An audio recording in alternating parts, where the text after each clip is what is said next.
Hi, my name is Joey Stewart, and this is my stakeholders analysis. The topic that me and my group picked was the housing crisis in Lexington. The community issue right now is that prices are rising very fast, and the growing housing shortage is continuing to impact low and middle income residents. The stakeholders in this situation are downtown residents, students, and any faculty or staff residing in the Lexington area. Renting prices are getting outrageous, with my own personal rent going up $120 just from last year. Additionally, one of my professors told me that a PhD student she knows is paying around $1,500 a month, which is about the same that she pays for her mortgage. From the picture given by Point Two Homes, Lexington is currently in the top 10 for big US cities where it's most difficult for Gen Z to become home owners. The reason that this is a problem is, according to Paul Olivia's article from the Lexington Times, Lexington has seen a 47% surge in rent prices from 2019 to 2024, with the median rent right now ranging between 1,200 and 1,250. In just the past year, rent has increased 8.7%, putting an even greater financial burden on residents. Over 50% of renters are cost burden, meaning they spend over 30% of their income on rent. And 28% of that 50% are spending up to half or more of their income on rent. There is also a large housing gap, as the city needs 22,549 more housing units to meet needs.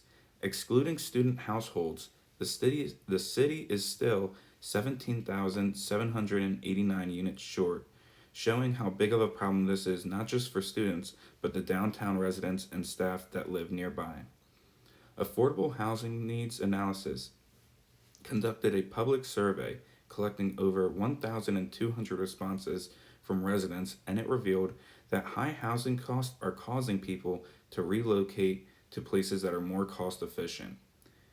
And so the solution to fix the problem, in broad detail, the solution is that we need more housing units. But to accomplish that, we need more funding and recognition from the community. Funding from groups like Affordable Housing Fund are a big help. In an article about the mayor cutting a ribbon on a new affordable housing triplex, Susan Straub said, since 2014, the city's Affordable Housing Fund has invested 48.3 million in construction and or preservation of 3,500 units. The 48.3 million investment has leveraged another 400 million from private and public sources.